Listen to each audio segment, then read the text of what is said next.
on this high-velocity episode of MythBusters. First up, Look, there's smoke coming out of his pants. a fabled, forceful eviction. Burglar tries to rob a house. Ah! Whoa, gets stuck in the chimney. Oh, I see him struggling. Actually, that's me struggling.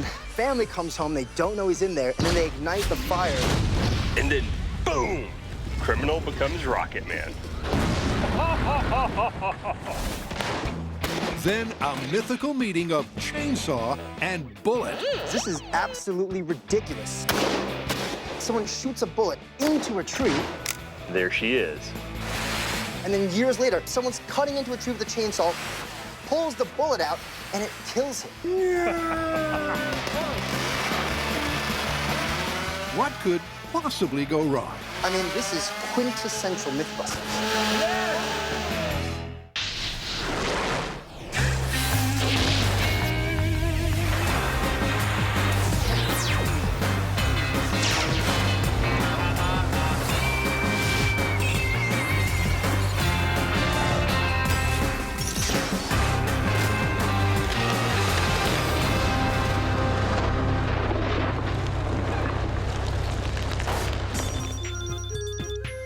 Our first myth is a cautionary tale for any standard-sized Santa or a chubby criminal. The story goes that during a rooftop break and enter, a hapless burglar gets stuck in the chimney. The unwitting homeowners light a propane fireplace that's been leaking gas. And boom! The wedged intruder is launched like a skyrocket. Dude, this myth is gonna be awesome. Oh, yeah. We're gonna need a lot of this to test this myth, and an unwilling volunteer. Propane, no problem. Unwilling volunteer, gonna have to work on that. So, where do we start? Stoichiometry. Right, of course. It's the tricky balance between fuel and air that gives us the best explosion. A little too much fuel, No boom, a little too much air, no boom. but you get that Goldilocks mixture just right. Big boom. Exactly. Let's start there and figure out what it takes to make propane go boom.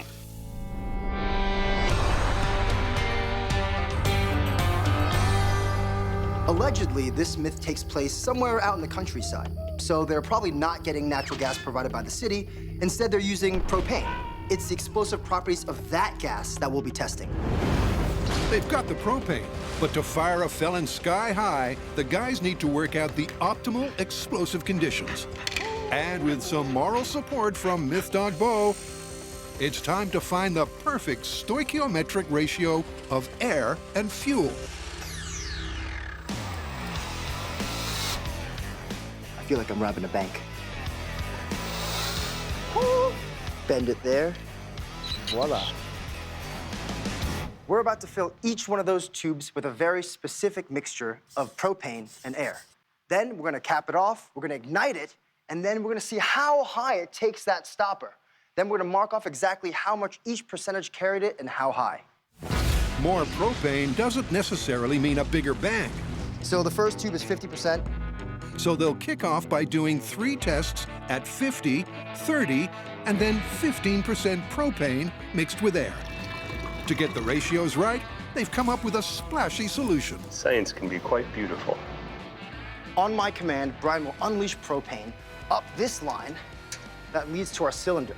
That propane will displace all the water down to our mark, which will flow out of this water outlet tube into this bucket. Then we'll have the exact amount of propane we need for the experiment. And right in the middle of that tape, All right. that's propane. Let's get air in the rest of this. Ready? Yeah. Here we go. Then we'll plumb in compressed air, get the rest of the water level down, and we'll have the perfect mix of propane to air for our experiment. And we're good. Shut off both valves. We have our 50-50 mix. That's 50% propane and 50% air ready to go. That mix of propane and air back there seems kind of rich. I don't know if it's gonna pop, but that's why we're testing it. 50% propane to 50% air. Test in 3, 2, 1. Too rich. Too rich. John was right. The magic mix was definitely not half and half.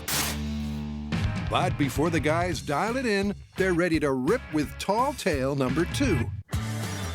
It's another not-so-urban myth that you might call a shot in the bark. It all starts with a hunter who misses his mark. The stray bullet stays lodged in the tree trunk until, years later, the loggers roll in. Chainsaw meets buried bullet, which bursts out at lethal velocity. It's a lumberjack's worst nightmare. This is an insane story. And I love it because this myth's been around for a long time. Everybody's heard it. I mean, this is quintessential MythBusters. Let's go do it. All right. To test this myth, we're gonna need 3 things. First off, a log, of course, a bullet, and our weapon of choice, the chainsaw. But what we're interested in right now is the speed that these teeth move around. So we need to look at high speed and determine what distance, in what amount of time, these teeth are moving. The myth's veracity rests on velocity. A typical hunting rifle has a muzzle velocity of around 2,500 feet per second. Let's see how the chainsaw stacks up. Normally when we check high speed, we put the high speed scale behind the object we're checking. But in this case, we want to see how fast this tooth is moving on this bar. So this time, we put the high speed scale directly on the object. If John's going to turn lumberjack, he needs to dig deep and channel the flannel. You're looking good there, John. You look like you can operate a chainsaw now. We'll see.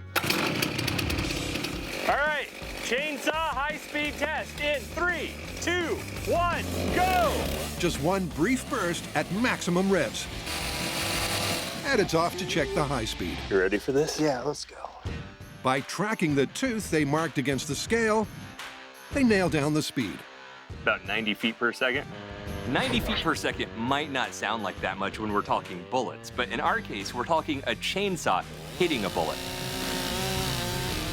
With that weight of the chain, the flywheel, and the piston all behind it, that bullet can exit whoosh with much greater velocity than the chain, and that gives this myth a good chance. Yep, 90 feet per second doesn't compare with a real rifle.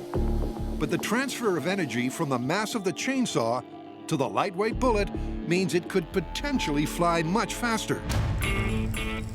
Fast enough to be fatal? Well, there's only one way to find out. Rig up a system to try from a safe distance. We're about to do a preliminary test with chainsaw versus bullet. But to do this test properly, we need this chainsaw to land on that bullet every single time in the same spot. What we need is a rig that is remote controlled and rock solid. So as that chain goes through that log, we have a nice steady cut and no risk to ourselves. And there's just a chainsaw on it. Cool. Is there gonna be like a stop on it? Yeah, we're putting a stop, so we'll lock it into like this being the kill zone. Okay. And before you can yell timber, their mechanical lumberjack is primed for action. To let us throttle our chainsaw from a safe distance, we have this rig right here. This sits on top of the trigger guard, holds down the safety, and then, with this spring attached, we can pull our throttle cable, which revs our chainsaw. Oh, Are you loving your life or hating your life? loving it. Look at this. Look at this. I wasn't sure what that sound was. That's Look at that. fantastic. That's it. But the saw needs something to sink its teeth into. And for a proof of concept test, it's over to our resident Texan chainsaw masochist. This is my bullet sandwich. Why? Gotta feed your chainsaw something, right? We need to know how the bullet is gonna exit the rig. All right, bring me the sandwich. The chainsaw's attached. Okay, this is stable. Very nice. They test the alignment, That works. and the high-speed cameras are ready to roll. These are the lengths we go to just to get that single, perfect, beautiful shot so we can understand the science going on behind it. I mean, in this case, we've got a scissor lift and straps and plywood and camera mounts with weird assorted hardware and stuff like that, all for that single, beautiful, high-speed shot. You ready? I'm gonna go. Chainsaw versus bullet in styrofoam in 3, 2, 1. Oh, here we go.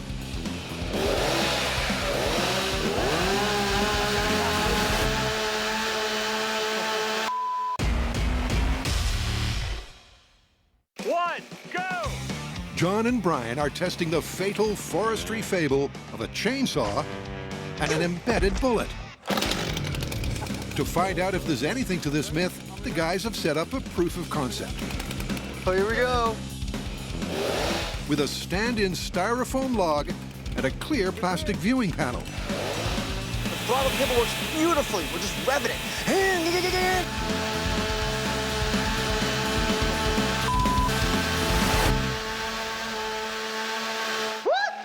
They cue up the high speed, but that was less than impressive. Somewhere over here is the bullet. Really? Yes, but it's not quite what you're thinking. It slowly worked its way out, tumbled down the table, and it's really somewhere like down here. I could actually, with my own eyes, watch it, so the high speed should be spectacularly slow. Okay, so the chainsaw catches the bullet, but instead of just throwing it out, it goes boop, boop, boop, boop, boop, boop, boop, and then tumbles to the ground. The chainsaw makes clean contact. But then the bullet has no clear exit path. We're gonna need to kind of rethink this, aren't we? Yeah, let's go do that. Okay. If this is going to work, the bullet needs to be positioned right at the edge of the styrofoam log. So to give it the best chance, we've removed this part so that when the tooth grabs, hopefully it'll just shoot it out. Set? Yeah. Chainsaw versus bullet. Test number 2 with open channel in 3, 2, 1.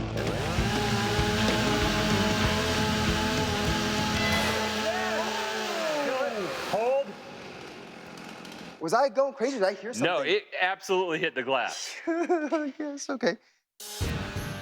So what just happened with this test? Chainsaw comes in, the tooth engages the bullet, boom, into the wall, right in front of my face.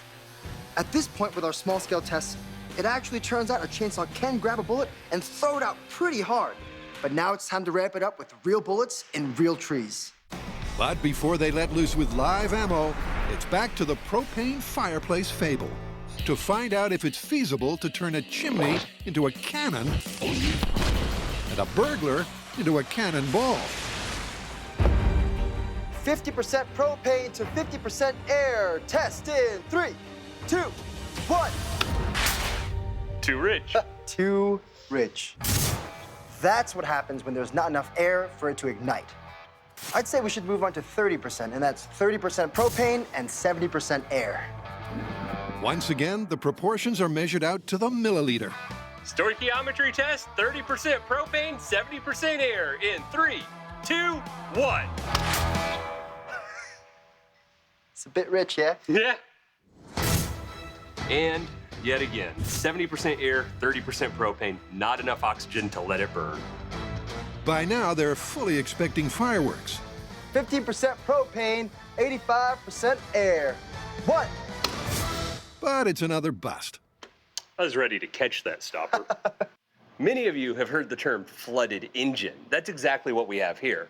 Too rich a mixture means too much fuel and not enough oxygen to let it burn. It's the same thing going on in your car when you can't start it, or if you're me, pulling that chainsaw, you smell those fuel fumes. There's no oxygen in that cylinder for it to burn.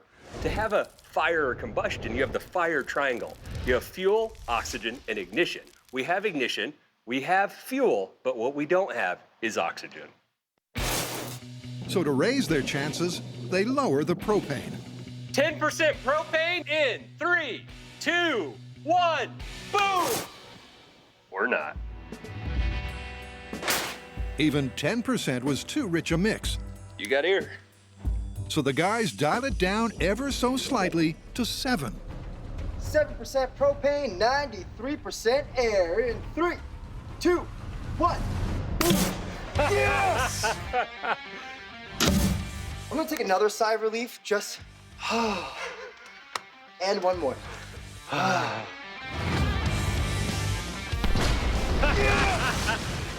Still going up. Oh, Wow, no. it's still going. No, it's still going. Slowing down, though. And That's it. that's where it is. Beautiful. 7%. Perfect. Or is it? Perhaps 5% propane works even better. Ready? Yep. Beautiful. At just 5% propane, That pushed our stopper clear twofold the length of our high-speed scale. The first cork at just 7% propane went 19 feet per second. The second cork at less propane, that's 5%, 30 feet per second. That's a lot more energy. Beautiful. That's 3%. And just to be sure they nailed that Goldilocks gas mix, 3% propane. That's right, ladies and gentlemen, just 3% propane. Test in 3, 2, 1. Too lean. Too lean. And now we've gone a little too far the other direction. At 3% propane, there's just not enough fuel for anything to happen in there. So we have our perfect propane to air ratio, and now we're gonna test that mix in a real rural chimney, a country-style firebox. Gotta make sure she's airtight. Why? Because propane is heavier than air, so it might collect at the bottom of a firebox and affect how the fuel and air actually mix. And there is our chimney. Ready? Enclosed explosion in 3, 2, 1.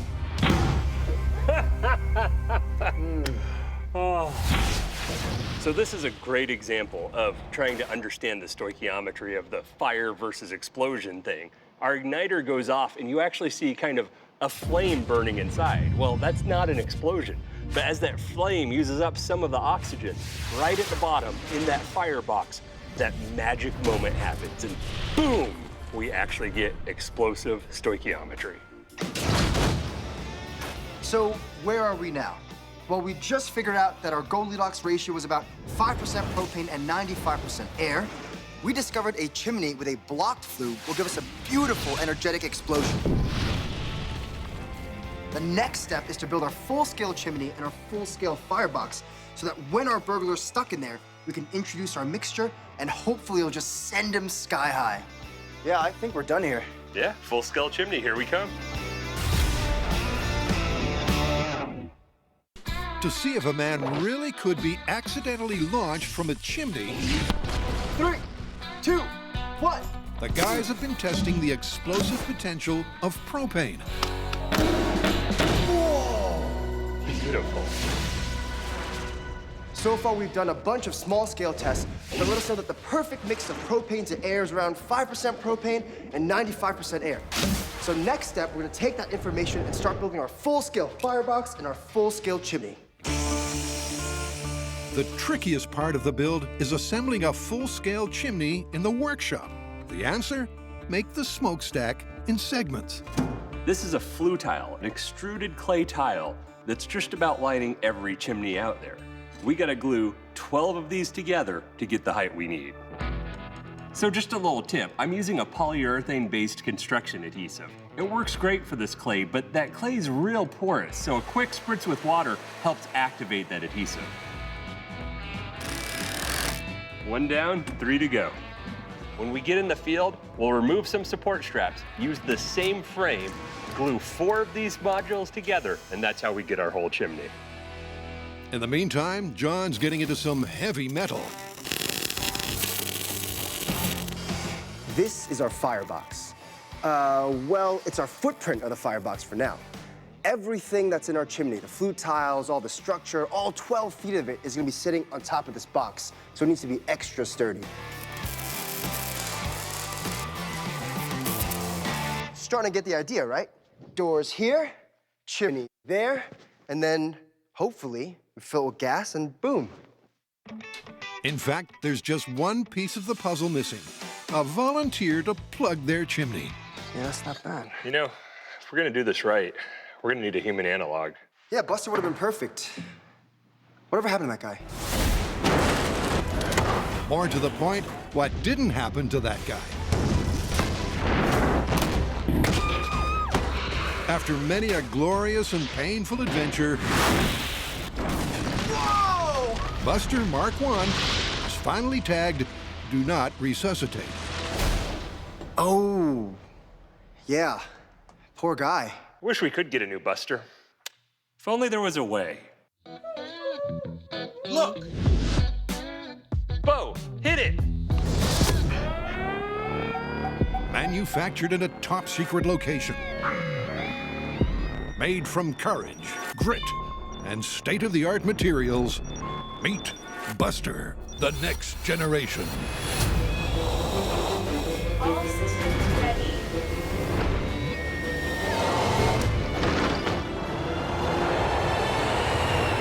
Eagle to tower. Buster is in transit. Approaching drop zone. Packages away.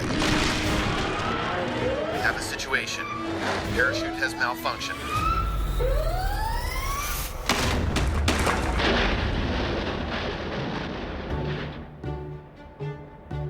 See if we can put them back together. Before Buster even begins day one, he's off to rehab. So the boys have some free time to take to the woods and rekindle the myth of the lethal chainsaw bullet. Remember, our myth is about a hunting bullet being lodged in a tree. Our weapon of choice, the World War II Russian Mosin Nagant. The reason is so many were produced during World War II that this became a common hunting rifle at the end of the war. And they've narrowed the type down to 3 top contenders. A soft core, a steel core, and a hardened steel core. Now this guy, I don't think it's gonna be very good, but it's another bullet to shoot. And for the moment, they won't be gunning for the local flora. That's because John's got a better idea. The tree the bullet was lodged in was a pine tree in the myth. And you might be looking at this and going, John, that's not a pine tree. But these are in fact pine boards. And the reason we're doing it like this is so that when we strap these boards together and we shoot the bullets in here, we can peel back to see which of the 3 different rounds we're using holds intact the best. Yep, I'd shoot that. Our first round's gonna be the soft core bullet. I don't think it's gonna be as impressive, but we're gonna give it a shot. Literally. You ready, John? Yep. So it's soft core bullet, Fire. the hardcore result. Oh, nice shot. Dead center. That's fantastic. That's not bad. That's a good For shot. a New Yorker. For a New Yorker. So, shall we peel them back? Let's do it. 1. 1, 8, 9. Oh, here we go. Look, the boards are stuck together. That's cool. It's pinned it together. Doesn't look like much of a bullet anymore. But it is a sizable chunk of metal. That's true. I'm not gonna kid with you. If that got shot out of a chainsaw and hit me, I'd be a little bit concerned, but I kind of think a chainsaw will go just right through that soft lead. So it's Brian's turn to try a more resilient, mild steel core round. Mild steel core round, firing in 3, 2, 1. Oh, you want to count the boards? You wanna count boards? Let's count them. Yeah, you go ahead and count them there, John. Yeah. 3. All right. 5. Come down here. 7. Look, actually exited the entire thing. 8. He's gonna be counting a while. 21. 22. 23. 24. I think it's over there. So somewhere out there is something that looks like a bullet. Seems 1.5 feet of solid pine is no match for a speeding bullet. Fingers. The solution? Double down. Oh, fantastic. You think you can get it right this time? We got this. Mild steel core firing to 48 boards. In 3, 2, 1. Again, Brian's right on target. And right through it.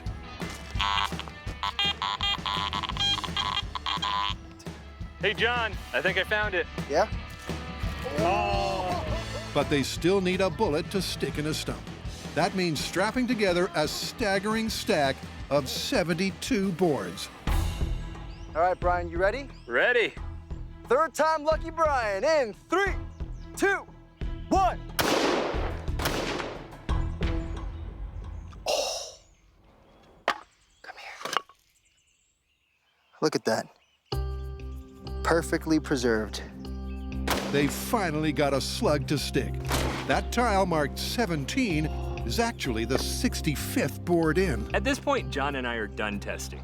I know what you're all saying at home. What about the third bullet? Well, this test was about whether or not we could lodge a bullet in wood. The first one came out a hunk of lead. This one stuck in the wood as a bullet. The third one, it's gonna just penetrate farther. And I don't need to wrangle 150 boards. This is what we came for, and we got it.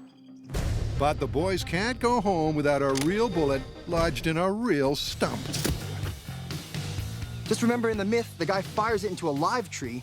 So we're gonna shoot a bunch of bullets into these trees, take them back to the shop, and then use it for an actual chainsaw test. Firing in 3, 2, 1.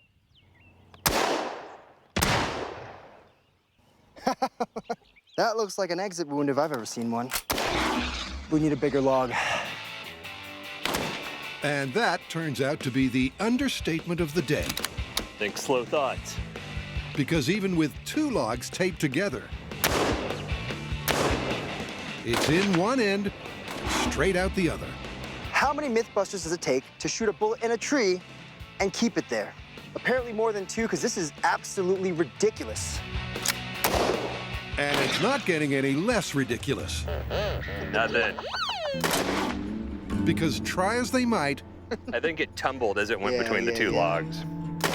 the shells are not sticking, even with solid pine boards strapped in front to help slow down the bullet. You know, I thought building a chainsaw swinging arm rig was gonna be the hard part. Ends up it's getting a bullet into a tree. All right. Let's line her up. That back there is one of the biggest logs that we have, with boards strapped on it. This has to work, right? Well, you'd hope so. The mythical tree may have been much bigger, the bullets slowed by a ricochet, or fired from a greater distance. So there's hope yet. Biggest stump with boards in front of it in 3, 2, 1. What you think, man? I don't see an exit wound, but you know how this whole thing goes. There's a hint of something, which to me implies that I think we're just solidly in there. So I think we lodged it. At last, and with a good chunk of the budget blown on ammo, they've got what they came for. So I think we're done here. We're gonna pack everything up, take it back to the shop, and then we're gonna bring on the chainsaw.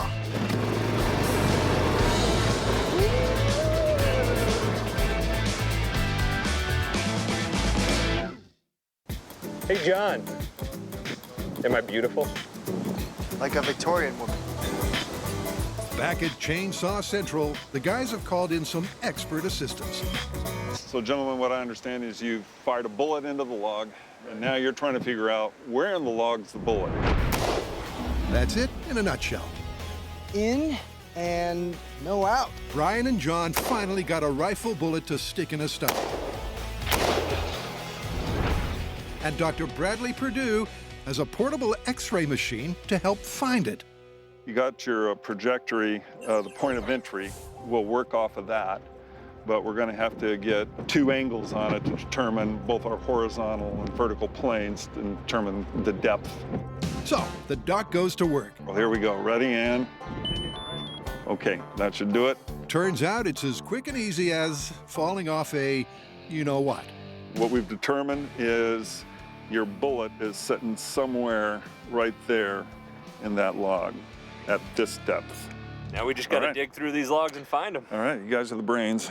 They're also the brawn. To get within striking distance of the buried bullet, Brian first clears a sizable chunk of timber. All right, if this worked out, our bullet's somewhere right under here. At this point, it comes down to a little bit of gentle surgery. Gonna slice in until we get to that bullet. Our X-ray work put the bullet somewhere in this region, so I had to take special tiny little chops until we found it, but there she is. We'll cut the rest of this off, get that plastic on there, give us a nice clear window of what's going on, and then try to fire a bullet out of a piece of wood. I'm excited. And that's the challenge at the core of this tall tale, that a chainsaw could dislodge an embedded bullet with enough velocity to liquidate a lumberjack. We're finally gonna test a chainsaw against a real bullet in a real tree. So I'm gonna adapt this rig, get our chainsaw to swing properly, and then we're gonna finally put this myth to the test. Brian's repurposed that acrylic plate, so whatever happens, we'll get a woodpecker's eye view. Okay, that's great. But just popping the bullet out won't be enough. It has to go fast. Let's talk about bullet lethality. The bullet from our gun travels around 2,500 feet per second. with the lowest bar we can set being an old musket loader, around 400 feet per second. That's the bar we're gonna set at the bottom. If we don't achieve 400 feet per second from that bullet off the chainsaw, it's not lethal.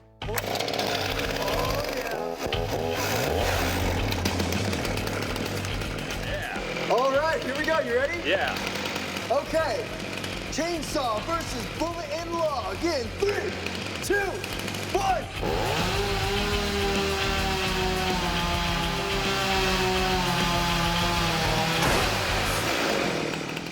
Ooh, I got you. Oh, I felt something though. I thought I felt something. I definitely felt it hit. Oh! Where is it, man? Wait. I thought I felt something like, choo! I can tell you, it disappeared faster than the foam. I didn't see where it went. Hey, I found the bullet, John. It's between here and the high speed. Oh, how is it? Oh, definitely got a piece of it. Look at that. The bullet's in pretty good shape. But can the same be said for the myth? Oh! It didn't even make it out. It clipped the bullet, flipped it backwards, and then shot it almost out, and then stopped. That was an interesting result. We watched the saw blade come down, engage the bullet, send it flying until it jammed, stuck in one spot. So we looked at the high-speed footage, traced the path of the bullet, did the math, and we got 132 feet per second, way below our lethality threshold. So, can I say the B word now? You know what? I got a little surprise set up, actually. No? Yeah. Ooh, the audience is gonna like that. Yeah, I thought so. Yeah. But before concluding the chainsaw conundrum, You ready, John? a reborn Buster will rejoin the team for a deadly date with a chimney cannon. 3, 2, 1.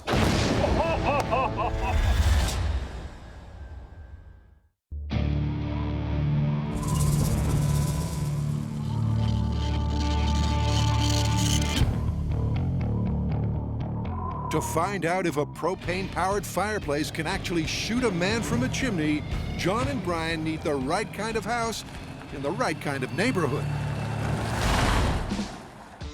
This is our test site. Just imagine when we're done setting up, a wall here, a wall here, maybe some comforts from home, like a couch, a carpet, maybe some paintings.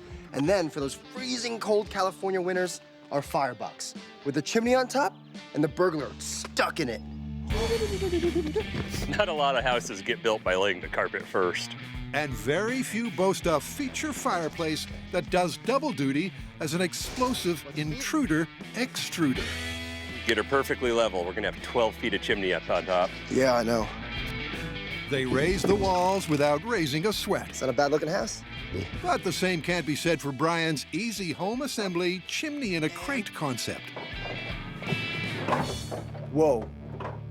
The forks won't clear now. Won't clear? If you get it all the way in. What was perfectly sound in theory is proving a whole lot trickier in practice. As we get higher, and even higher, it's kind of gonna get dangerous. We came up with an alternative idea. If we put the remainder of the chimney together on the ground into one large piece and put it up, that's one move and more to work with. What's this wee business, Brian? All right, okay. Your fingers Forward a out? little bit. There you go. Ooh, yeah, push. Good. Push. Yeah. I think the hardest part about this myth is just getting this chimney up. The segments are heavy and fragile, so it's very much a case of steady as she goes. We're still on the pallet, but it's starting to angle onto the front. Yeah, that's perfect. But slow. You have a lot of moving parts to this. You have a round cylinder in sections, glued together in a square frame. Oh, that's nice. That's real nice. At this point, getting this on top of that firebox is testing our ingenuity. This thing only wants to go forward in like 2-inch increments. Well, you got 4 inches, so you're good. All right. Their patience and perseverance pay off. Ah! And before you know it, Holy crap, we made a chimney.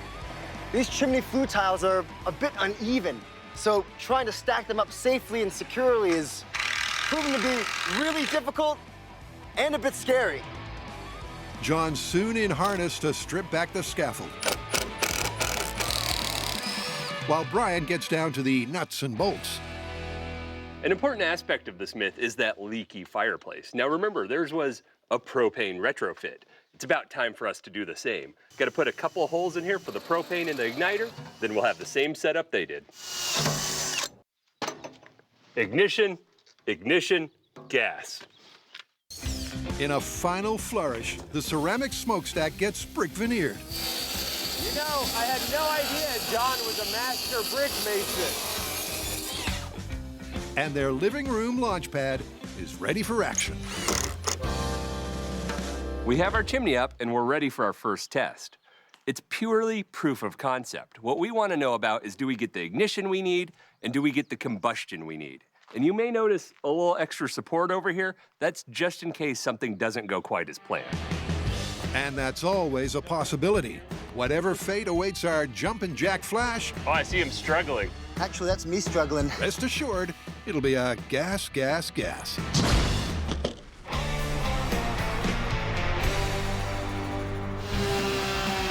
With the myth of the chainsaw bullet in splinters, We were trying to make a gun and we made what? A conveyor belt? We made a, yeah! Brian and John have opted to significantly upgrade the hardware. At this point, we're done with our saw, but it's time to turn that dial up to 11. Dennis Cahoon is a 30-year logging veteran who still has all his fingers and a supercharged shredder he calls a hot saw. Hey, Dennis, I see you bought the beast. Yep. How about a little chainsaw throwdown? Love to. Okay, let's do it. To see what makes Dennis's hot saw so hot, they've set up a challenge. One log apiece, with Brian on the trusty, tiny two-stroke. Come on, you little.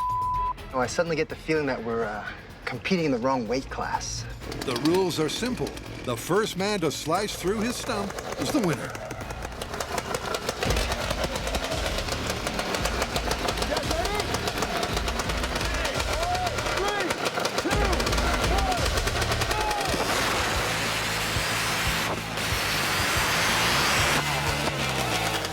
Dennis went all the way through, all the way back up, and then went home, made a cup of tea, read the newspaper, took a shower, came all the way back, and I think Brian was about 3 inches into his log.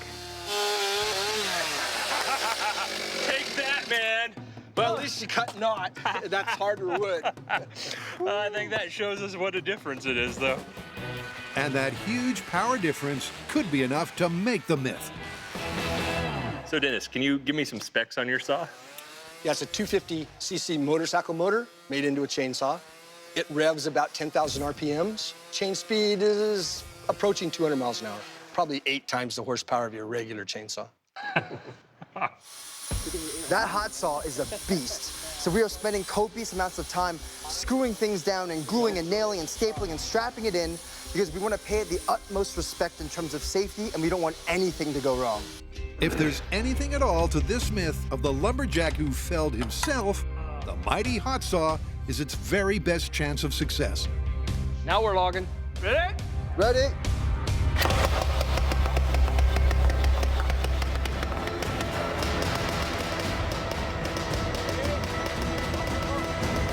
They inch the speeding chain towards the embedded bullet.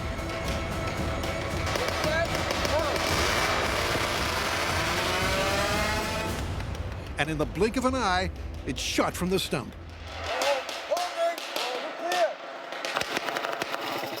Oh, everything happened extremely quickly. We revved the chainsaw up, smoke blowing in my face, and all of a sudden, done. How did we do? It hit it, bullet disappeared. Sure not in here. It's not long before Brian's eagle eye spots the missing missile. Ah, guys, found it. Looks a little different than the other ones. It peeled the jacket off of it. That sounds more than promising. There it goes. Oh, it's in trajectory. It goes straight. It shot it. It did. And it hit right off the saw. Yeah. And then it went sideways. Guys, I think we shot a bullet with a chainsaw. Yeah, I think so too. Or did they? It was so promising. It just disappeared in real time and even looked good on the high speed. It was just gone. But then Brian and the camera crew did the math and the bullet peaks at 193 feet per second. Now, that's twice as fast as a standard chainsaw, but it's still way below our lethality benchmark. At this point, we've given this myth its best shot. An extreme chainsaw, an extreme rig, everything as precise as possible. But this thing, it might give you a shave, hurt your eye, but not much else. So, what do you think? It's conclusive. We had a chainsaw so powerful, it was built around a motorcycle engine, and still only got half the speed of an old-timey musket ball. So what you're saying is that this myth is totally busted! Busted. And to the relief of all the loggers who are still out there. That too. So that's one myth diffused and another about to be detonated. Coming up, will Buster survive his comeback as a cork in a chimney?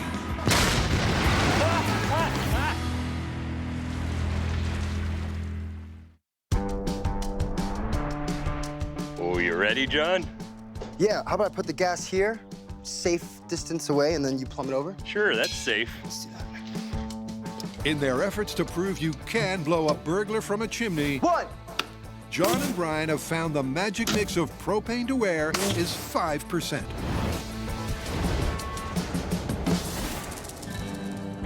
So here's how this whole thing's gonna work.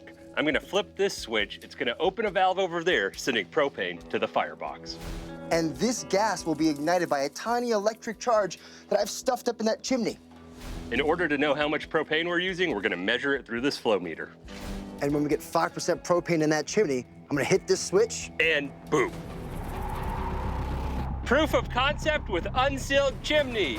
In 3, 2, 1, go. That was good. Whoosh!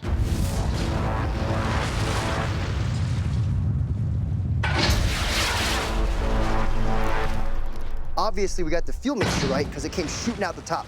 I'm really liking how it's looking for the full scale. Time for a burglar to break in. The difference between our first test and our final test, hopefully, is the final test will be a contained explosion.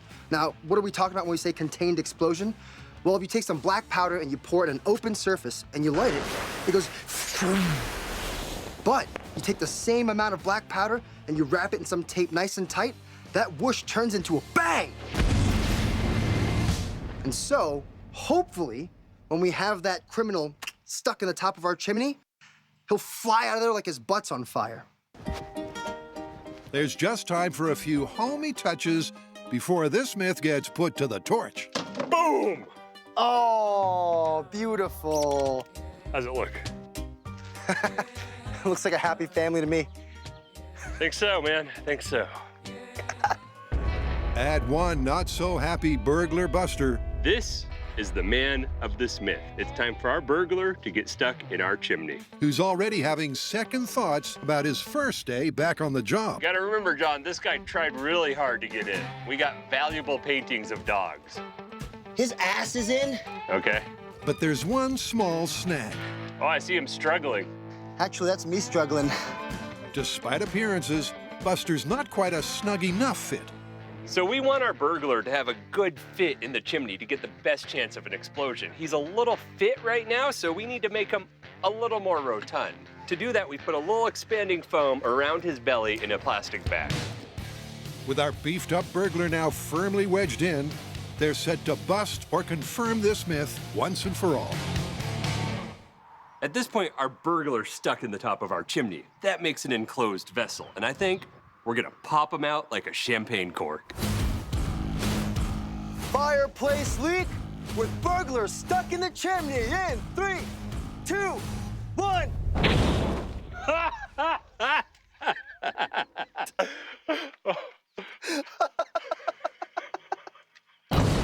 Well, there you go.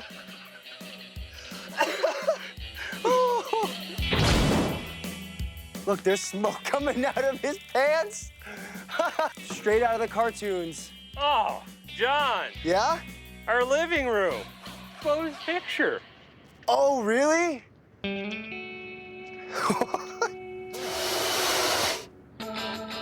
Our criminal kind of just popped up and landed right back in the chimney. But the stoichiometry was right. The doors bowed open. Bow blew off the wall. Our robber shot up about 1.5 feet, but then landed right back in our chimney, so it wasn't a great escape. With all the elements perfectly in place, Buster still couldn't rise to the occasion. But they're not going home without something to show for their efforts. In finest MythBusters tradition, that means ramping it way up to get a result. We're about to add more oxygen into our chimney, and that means a bigger boom. Instead of using air, which is mostly nitrogen, they're pumping in pure oxygen. But will that be enough to finally blast Buster into the backyard? You ready? I'm ready. Okay, what would it take? In 3, 2, 1. I felt that one in the chest. That probably goes for everyone in a 1-mile radius.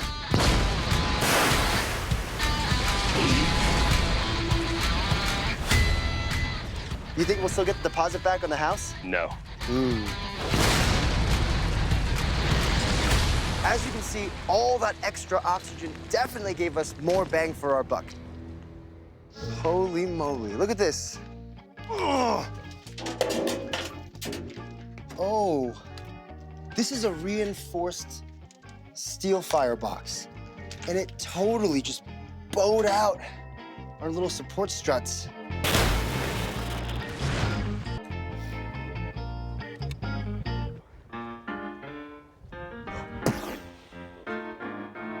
So the house is gone, and come on. The criminal, I guess, does it count? Did he break back into the house? I don't know. But it did blow his pants off, so that's a win for me and Brian. Look at the burglar. It blew his pants off. Oh, wow. I don't know, though. I think he mostly fell. I don't think he shot. Yeah. He's not far from where he began. That means that his body and the fireplace were a good enough seal that when it went off, it just, boom, blew it apart. And there you have it. The mythical propane mix barely budged Buster. And the ramped-up oxygen-rich mix brought the house down. But there was a definite failure to launch. Definitely busted. Yeah, he definitely popped up a little bit on that chimney, but he didn't shoot out. Yeah, but he definitely shot out when we turned it over the top. Yeah, he did. All right, let's get out of here. Yeah. I told you, crime doesn't pay.